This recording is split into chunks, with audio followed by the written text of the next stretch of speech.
Welcome to FYI, the Four-Year Innovation Podcast. This show offers an intellectual discussion on technologically enabled disruption, because investing in innovation starts with understanding it.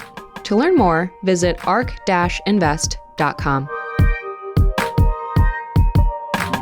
ARK Invest is a registered investment advisor focused on investing in disruptive innovation. This podcast is for informational purposes only and should not be relied upon as a basis for investment decisions. It does not constitute, either explicitly or implicitly, any provision of services or products by ARK. All statements made regarding companies or securities are strictly beliefs and points of view held by ARK or podcast guests and are not endorsements or recommendations by ARK to buy, sell, or hold any security. Clients of ARK Investment Management may maintain positions in the securities discussed in this podcast. Today we have with us Dr. Alex Kahana. Alex, if you want to just take a moment to quickly maybe lay out your background.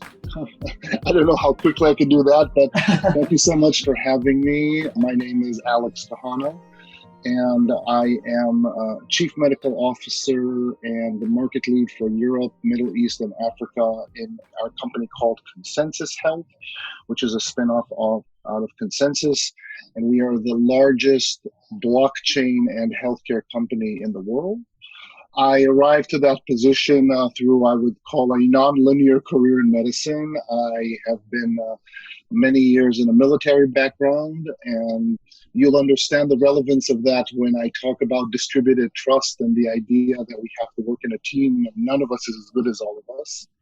I had a full medical career in academia for over 25 years, building multiple pain centers in Israel, Japan, Switzerland, and the US. So it's safe to say that I am familiar with the healthcare industry, the global healthcare industry, not only as a physician and patient advocate, but also from the business aspect of it and work in research and how to interact with industry and federal and state agencies. I've always been, I would say, a systems thinker, so my approach is always in delivery. And I came to the US in 2007 to revitalize, I would say, the first pain center in the world that was built back in the 50s. I got introduced into the whole opioid epidemic, and that introduced me to the whole, I would say, legislative and regulatory landscape in the U.S., became a subject matter expert for the DoD and the VA. Early on, I, at that time, got integrated into the whole, I would say, aspect of patient-reported outcome and technological integration in the clinical workflow. I moved to New York in 2014 and immediately very lucky to be a theme developer for ARK Investment Management since. Learned from them and got exposed and bit by the blockchain bug and trying to understand among all the different disruptive technologies what really distributed ledger technology has to offer. Started to write about it, became a voice in it, and not only co-editing the textbook of healthcare and blockchain, but also working on a global landscape at the UN and the Economic Council for Electronic Business and Transmissions as an expert in blockchain and healthcare. And as I mentioned, my position at Consensus Health. Perfect. Yeah, well, you're definitely right. That's quite a few things. And I want to try to go through them, systematically. But I think the first thing that I want to just quickly touch on following everything that you just laid out is thinking about your experience with, roughly speaking, let's call it translational sort of scientific discovery and thinking about, the cadence with which things can be developed in the private sector and then are layered into a kind of a governmental framework. I know there's a lot of focus being given to that collaboration, especially in the United States, kind of the handshake between private sector companies that are developing, whether it's new diagnostics or therapies or things like that. But taking a step back from your experience and maybe different government systems, have you noticed anything different or interesting or surprising between the way that companies are working with the government to be able to get these solutions out, more quickly or more effectively? Absolutely. I think it's a great question. And as a guy from the military, there's nothing like a good battlefield to make you move gingerly. I think that what COVID-19 has caused, besides, of course, working virtually and not enjoying the restaurant scene in New York City, is really a lot of things that we've been talking about within the blockchain or the DLT, the distributed ledger technology space, connection with, I would say, the public sphere has now become urgent and relevant and hence poised to engage with the private sphere. So there is really an explosion of public-private partnerships. And I think that the major realization that is happening is the interdependence between the two. So simply stated is that my behavior impacts everyone in the world, and someone in a faraway place by their behavior can impact our well-being. And I think that beyond that being a humbling experience and maybe a eye-opening experience, it also creates opportunities to do business in a different way. And I think that this public-private partnership that has evolved, especially in the last month, has really brought people to realize that there are new ways in doing things that involve distributed networks that can ensure trust, transparency, distribution of gain and risk in a way that we can move forward, going back to that same dictum that I've said from the military, that none of us is as good as all of us. Right.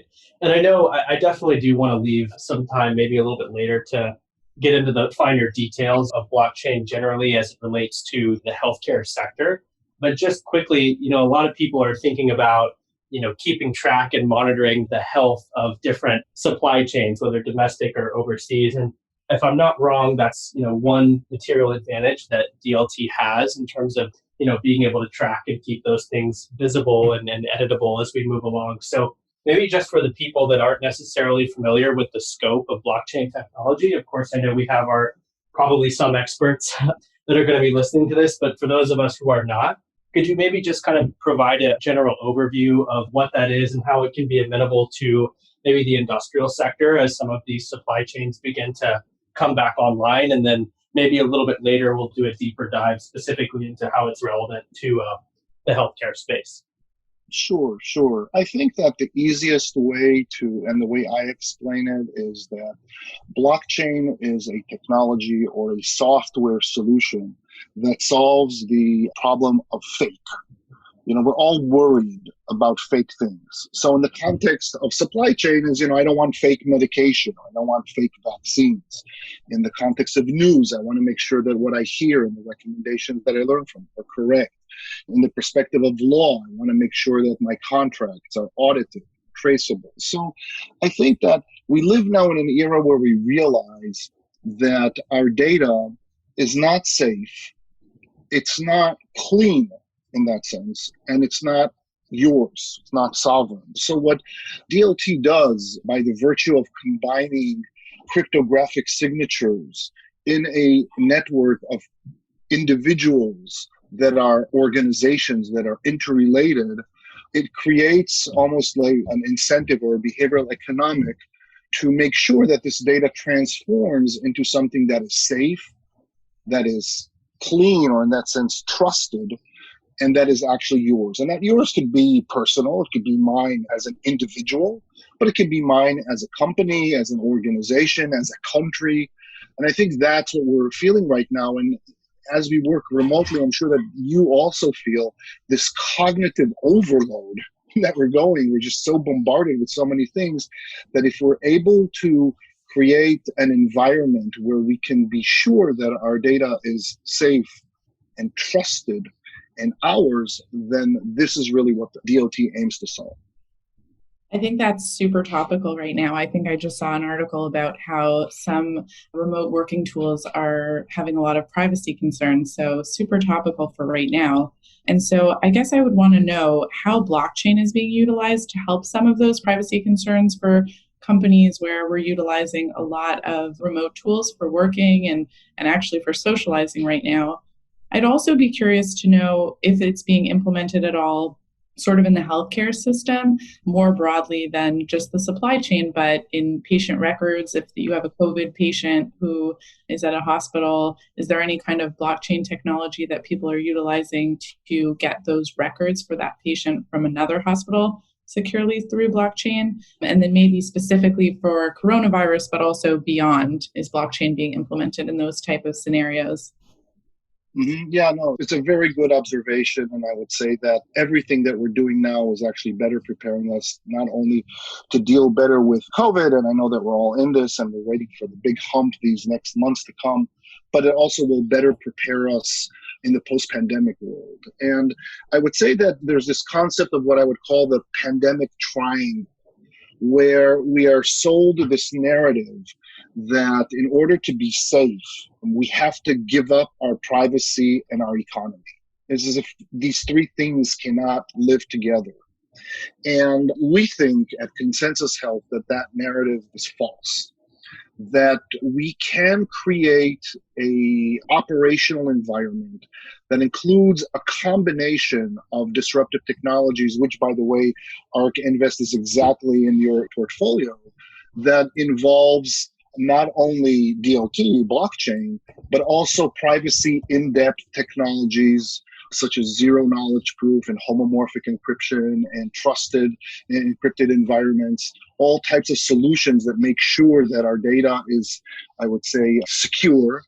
And also a machine learning approach, which is called federated learning, which is really interesting because instead of, the way we think that data has to feed the algorithm, and so it kind of worries everybody regarding the sharing of data, especially if it's private, especially if it's proprietary.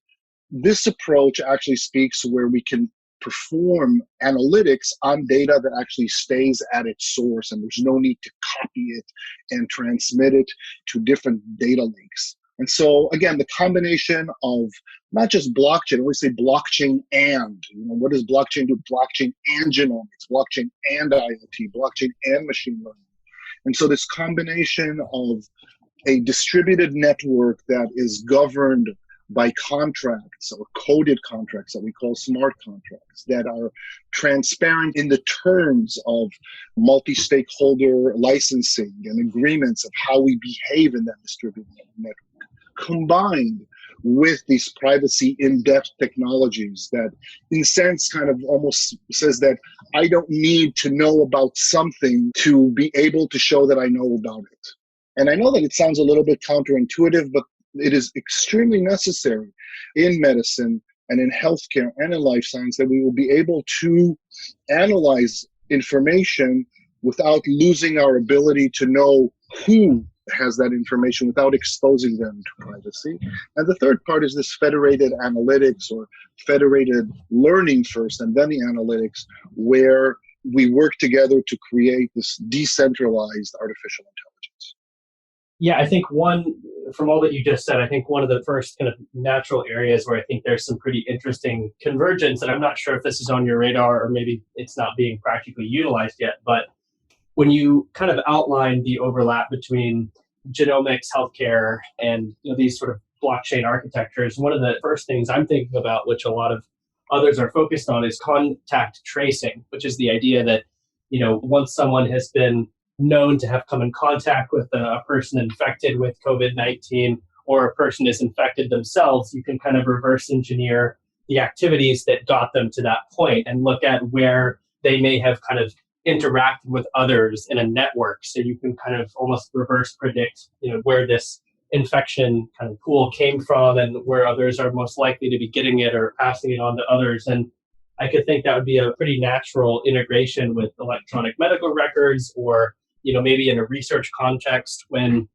researchers are finding different strains or different kind of branches off of the original COVID-19 strain. If those pop up, then you could use that to kind of discover, what variations are beginning to ebb and flow throughout a population. I'm not sure if that's ever been done before or practically implemented, but I imagine like this type of instance is really going to force people to kind of think differently with kind of the system approach to thinking about how to contact trace and how to reverse engineer those sorts of issues. correct. And I think that part of that forced reflection, if you wish, is on two levels. One is a technological level, understanding that de-identification in centralized data pools is actually not anonymity.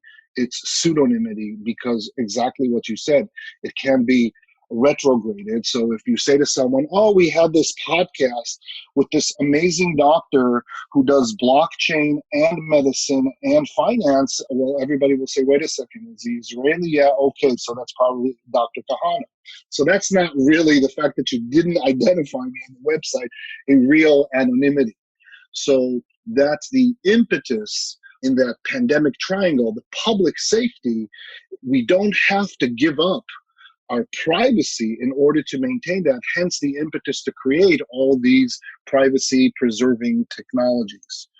And the reason is, of course, is that when this is over, when this has waned until the next wave, and maybe this is the new normal, we want to be very careful to not create an operating environment of biometric surveillance.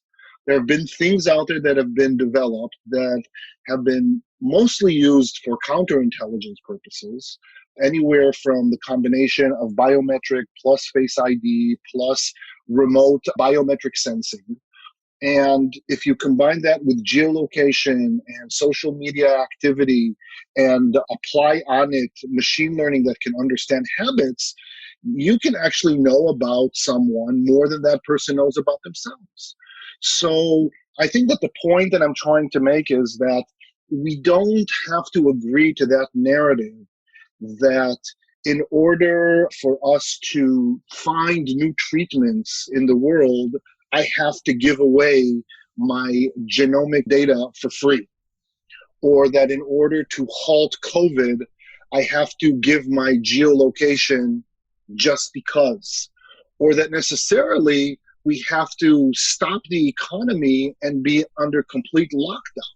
These are very sledgehammer measures that are done because we are still using digital tools that belong to the old world, that are not, I would say, that are actually security vulnerable, consensus or censorship vulnerable, and collusion vulnerable. And what blockchain, together with these privacy preserving technologies and federated learning, basically turns all this data that is out there into something that is secure or attack resistant, that is censorship resistant, so that we know that it's trusted what we're saying, and it's also collusion resistant, that we don't have a couple of people saying, well, maybe we won't tell someone that someone is sick in the building because we don't want them to panic. And I think that what we're feeling now with this pandemic that we haven't felt with the previous ones is this urge, and part of it is also the maturity of the technologies to create that new way of living and, by proxy, new ways of doing business. Yeah, that's really interesting. And actually, I know in the UK, the government is trying to release a contact tracking app, which would detect if you were nearby someone who had the coronavirus, and it would be unanimous, but it would alert you. So definitely what you're saying is, I think, more and more of what we're going to see as a society. I think you have so many really interesting perspectives, the intersection of kind of medicine, finance, tech. You have a really unique skill set. So I think it'd be interesting to kind of pivot a little bit here to talk about your medical background. So you're an anesthesiologist. And I think what's interesting is that anesthesiologists now are in high demand and short supply. So we're looking to other specialties and doctors working in different fields to actually man the ICUs and operate ventilators. So what's kind of your biggest concern with that? And is there any way to mitigate some of those risks?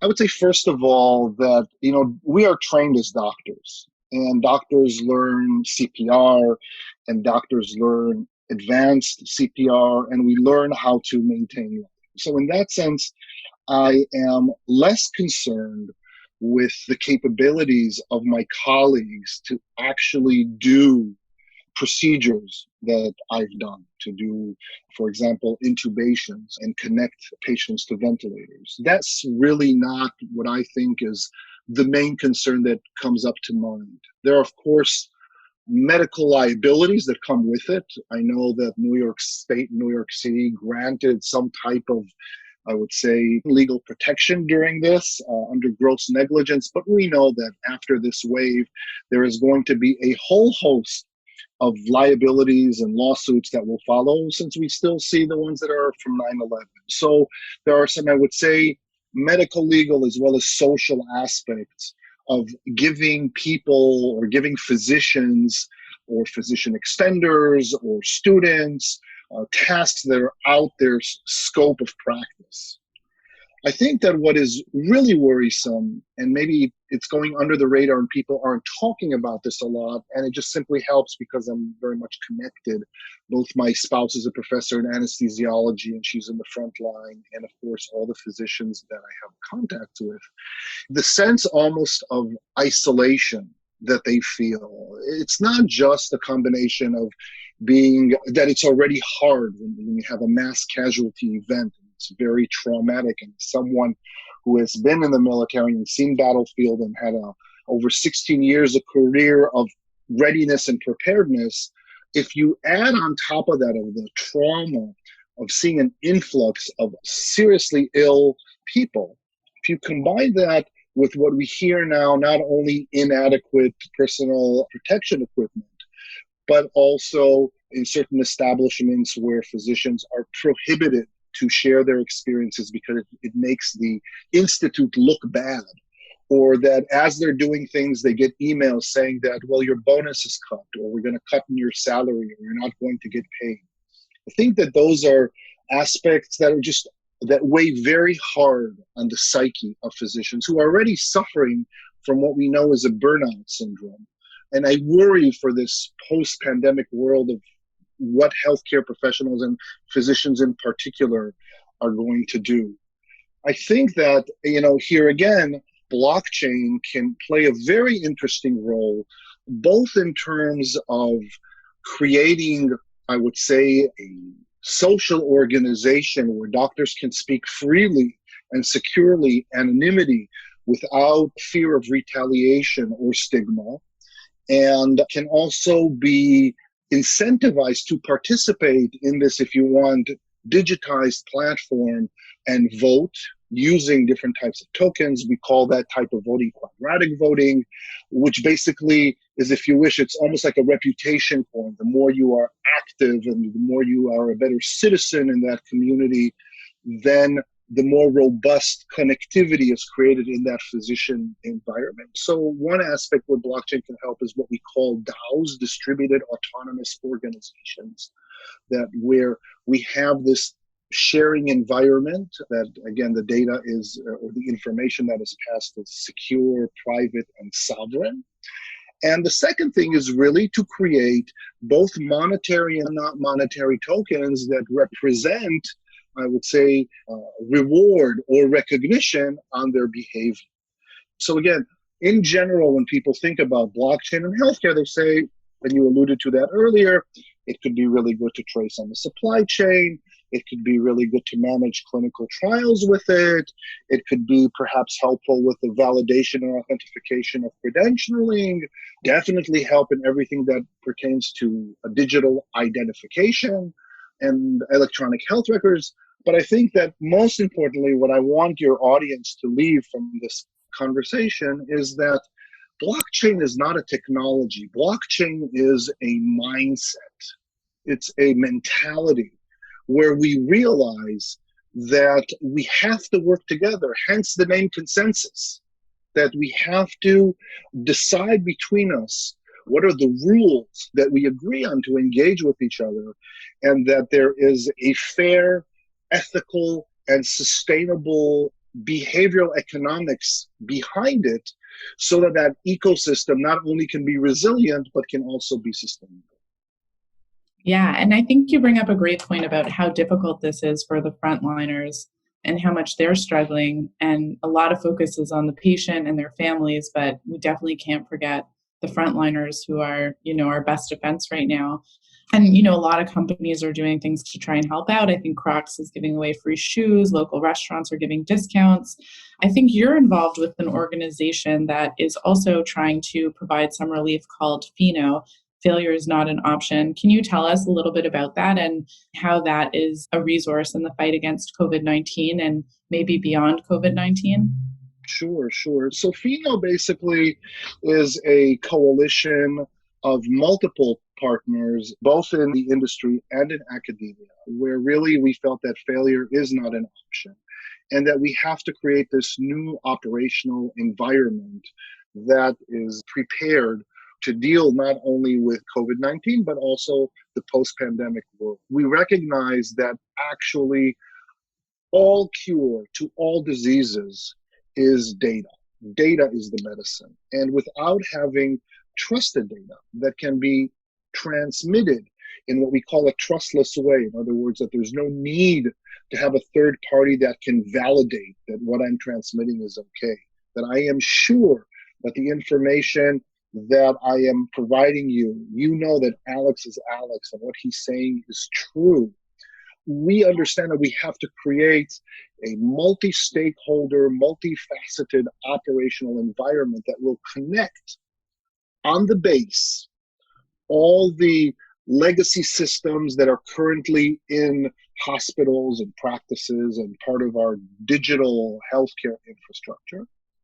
And on top of it, all the great solutions that all the companies are coming up with, all these applications, and it doesn't matter if it's a decentralized application or just an application, but the point being that between the bottom and the top, there has to be a creation of rails or of an operational environment that can create the security, the privacy, and the economic viability of whatever information transaction is going to happen. And so there needs to be a distinction between data, which is raw data of everything, versus metadata or source data that speaks to data that is scrubbed from private protected information. And then, of course, what really interests people is the derived data or the actionable information. Because as a patient, I just want to know, should I wear a mask or shouldn't I wear a mask? I turn on one channel, they say yes. I turn on another channel, they say absolutely not. What do I do? And so we understand that good decisions being taken by doctors that can recommend us what to do, or by researchers that can find best answers to these questions, or by policymakers that depend on that science and clinical wisdom, cannot happen with an operational environment that Pheno is trying to create. And so we're having actually a hackathon on April 14th, and we've invited the Web3 developer world to come in and contribute their crowd intelligence into this.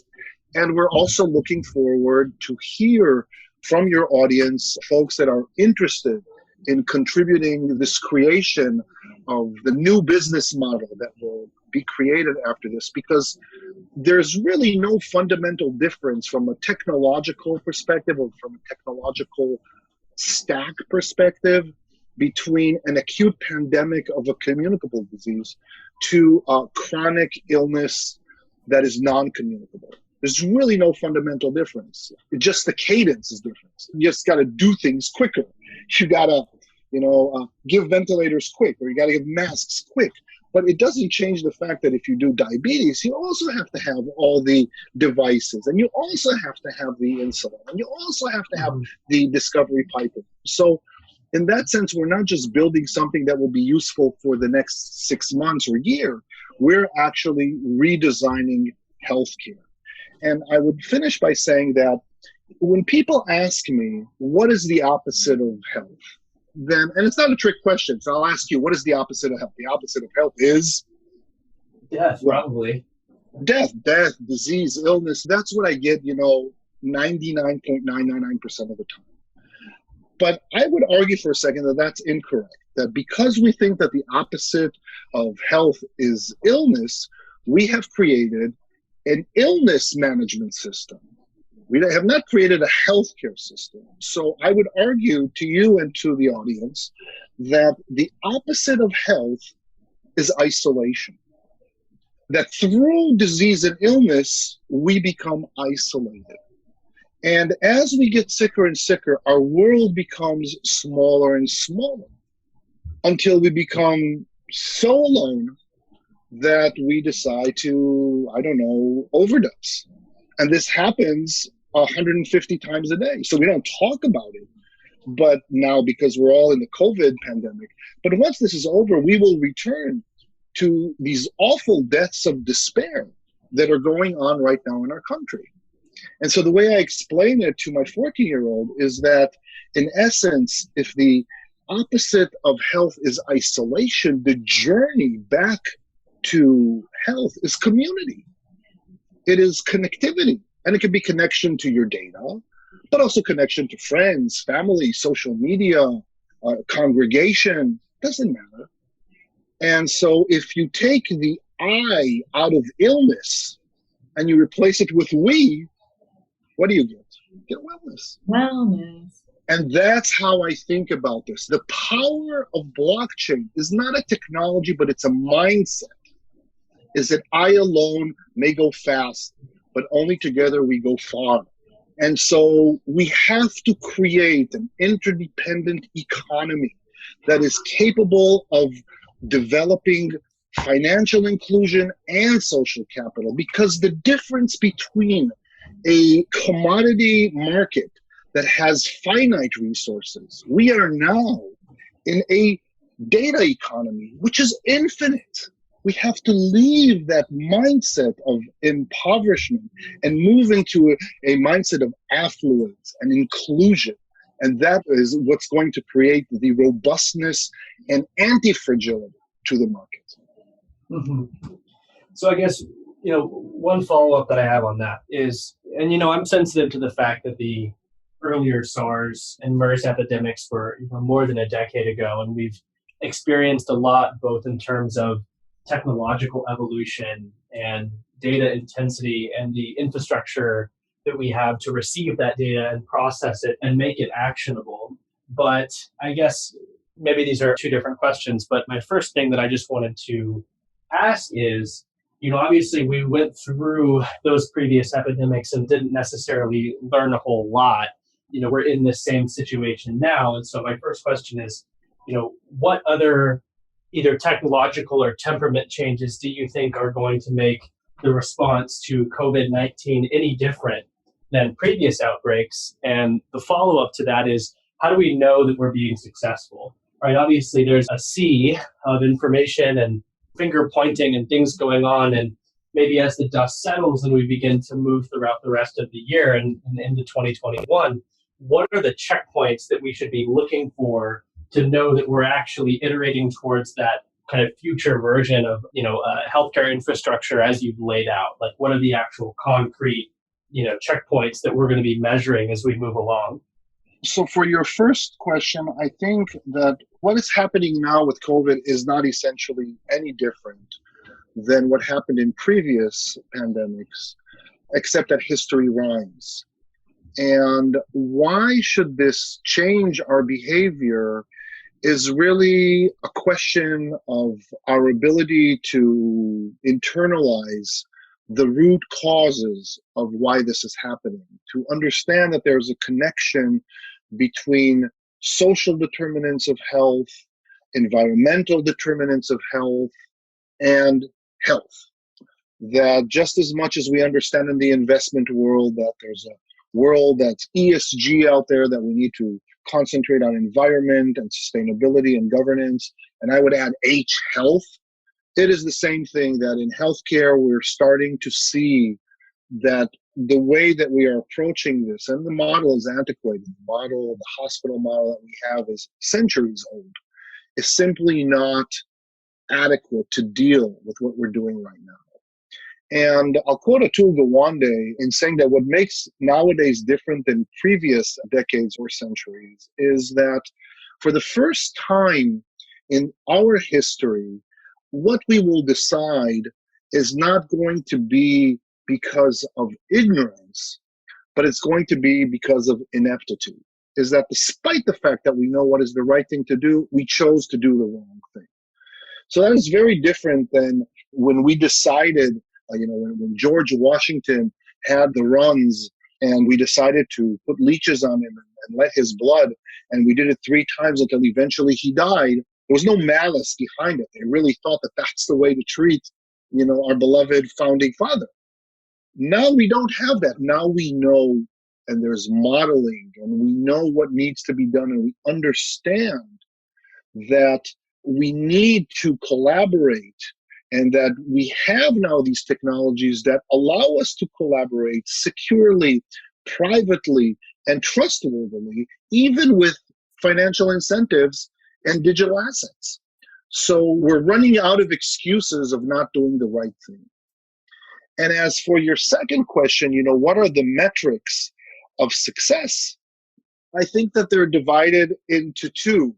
One are process metrics, and I actually think that they're quite secondary, even though that's what we always look at, morbidity and mortality and the different indicators of performance.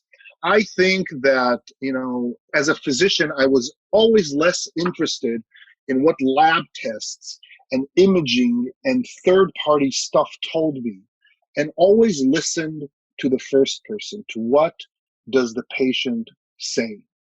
And so I think that the analogy of that in the success is our ability to transform people that right now we are passive health service consumers.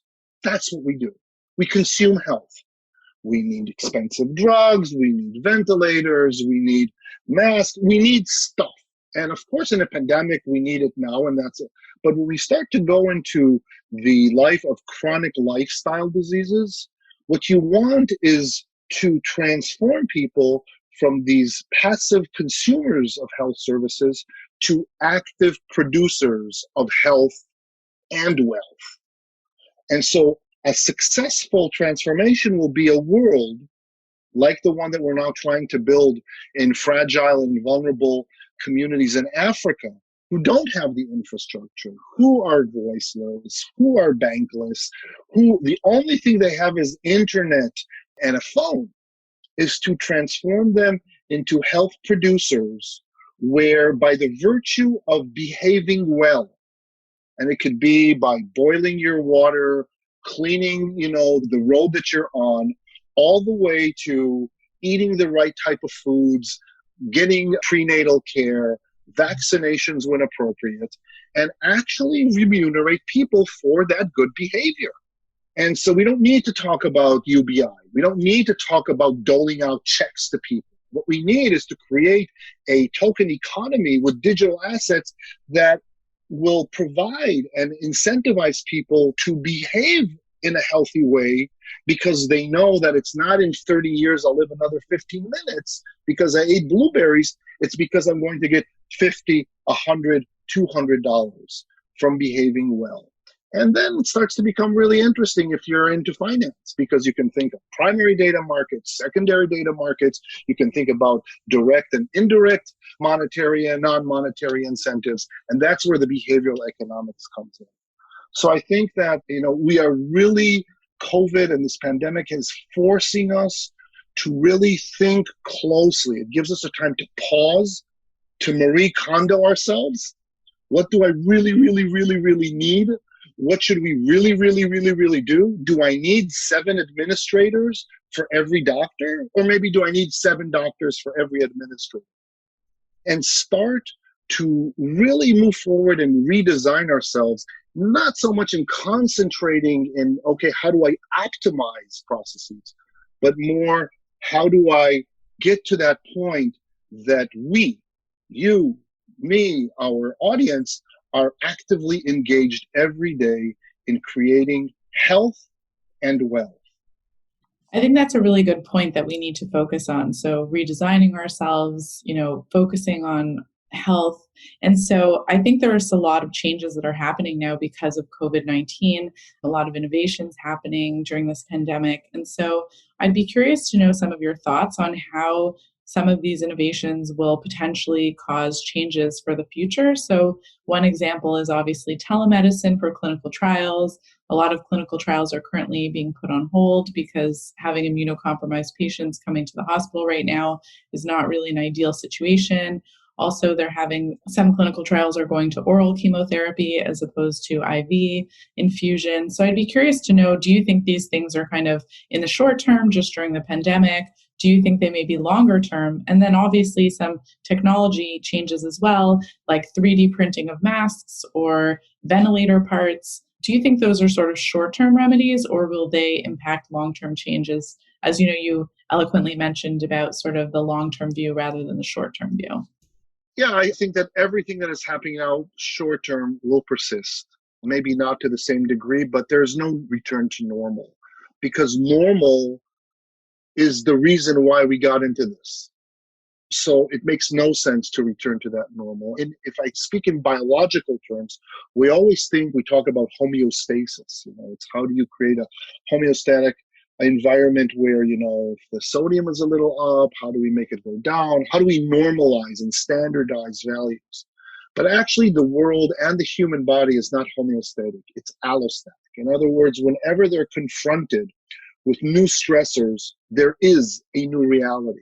So I am the same Alex, but clearly I'm not the Alex of my teens, and I'm not the Alex when I was in the military, and I'm not the Alex when I was a young clinician.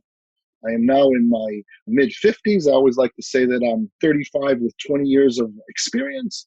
But the point being that we live in an allostatic world that is changing.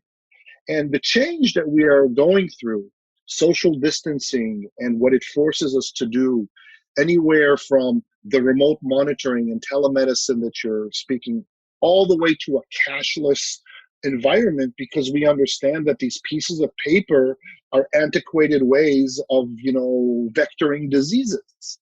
So we understand that virtualization is part of our life. So whether we're like gaming and we're into virtual or augmented or mixed reality, or whether we consume media in a more dynamic way, the way we interact has impacted the technologies that are needed to be created. So in order to have the 3D printing successful, in order to have these remote clinical trials or these immersive technologies or these fast-track genomics and telehealth and telemedicine and everything, because we're doing even this podcast using Zoom, is that it will require the change of the structure of the internet, hence the Internet 3.0. And blockchain is Web 3.0. That for those who are less familiar, the Web 1.0 in the 90s was the democratization of knowledge. It was suddenly, knowledge was there. I didn't have to go to the library or wait for my last edition of Encyclopedia Britannica to prove to my dad that I was right, the years of reign of Napoleon. Now I just Google it. And so it changed the concept of what's an expert. An expert is not someone who memorizes stuff. An expert is not someone who just knows things. An expert is someone who has the soft skills to combine information and to understand patterns and to connect the dots. And then in the 2000s, the Web 2.0 came, and that was with broadband and with dynamic internet, and that changed the concept of influencers. That suddenly you didn't need to be a Nobel Prize winner, or you didn't need to go through 30 years in academia in order to be an influencer. You could just be someone with a webcam and talk coherently to the camera, and suddenly you have tons of followers. And what blockchain has created, by the virtue, again, of allowing data to be safe and trusted and sovereign, is the internet of value. That suddenly I can transfer valuable things. And that valuable things can be anywhere from digital money or programmable money. Because it's not only digital, but it's money that I can define, that you can use that money only to buy healthy food or only to use it for healthy reasons. But also not only currency, but also data or information. And so every time when my friends of cryptocurrencies talk about their trading, I just, instead of hearing the word currency or dollar, I change it with the word data. information. And so that's the precipice that we're sitting on right now, that in this virtual, remote, distant world that we're stepping into, we need to make sure that the technologies that support it can make sure that the information that is transferred between us is accurate and safe and trusted and not vulnerable to censorship and manipulation and malicious activity. And this is what DLT and federated or decentralized AI brings to the table. Yeah, definitely. Those are all really great points.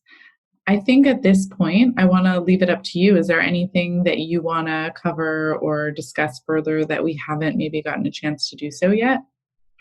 Well, I would just say one thing to the audience. I wrote recently a post on Medium, and everybody is invited to read medium.com. Alex Kahana. It's a short read. It's 8 minutes. Obviously, it has links there that you can spend the whole day reading.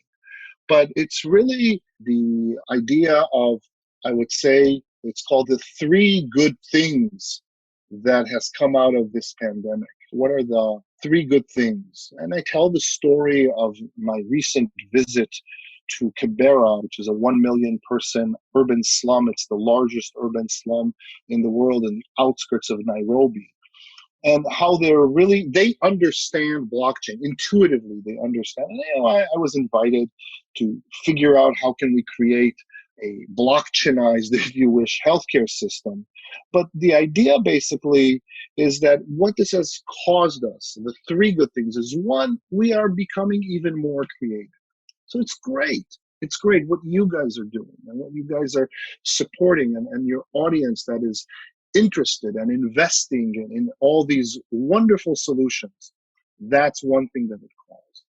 Anything from vaccinations and how to monitor and how to trace and track, all the way to, for example, these guys that, repurpose scuba diving gear in order to be, masked for ventilation. So it just shows the infinity of the ingenuity of human mind.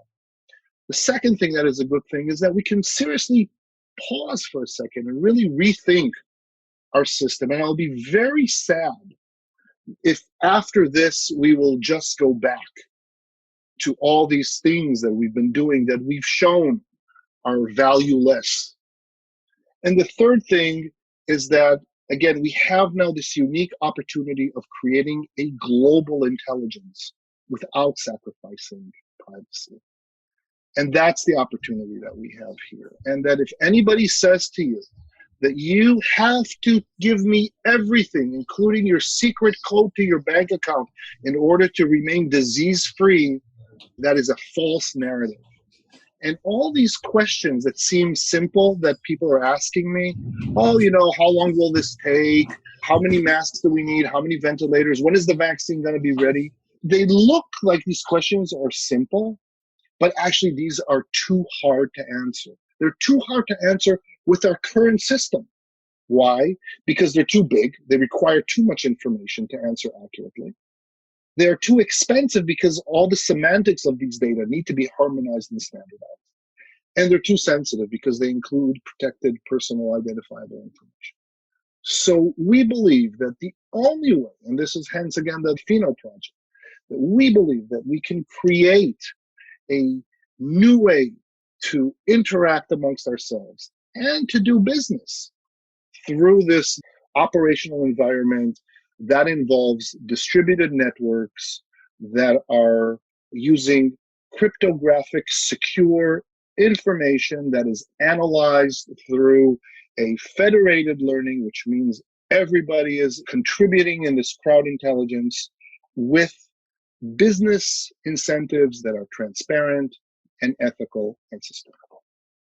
I think that's a really great way to end, just talking about the positivity, innovation gaining traction during these really tough times. I know over here right now on the East Coast, it's 7 p.m. and every night at 7 p.m., everyone gets on their balconies and claps to thank the frontline workers. So the positive outcry of support for frontline workers, I think, has also been a really nice positive that we've seen, which is certainly deserved. So we just want to thank you, Alex, so much for your time and your insights. And, if there's anything else you want to just quickly close on, we'd be happy to. But otherwise, this has been a real pleasure for us. And we look forward to speaking to you again. Thank you so much. Yep. Thanks a lot, Alex. We appreciate it. Thanks. Thanks. ARC believes that the information presented is accurate and was obtained from sources that ARC believes to be reliable. However, ARC does not guarantee the accuracy or completeness of any information, and such information may be subject to change without notice from ARC. Historical results are not indications of future results. Certain of the statements contained in this podcast may be statements of future expectations and other forward-looking statements that are based on ARC's current views and assumptions, and involve known and unknown risks and uncertainties that could cause actual results, performance, or events to differ materially from those expressed or implied in such statements.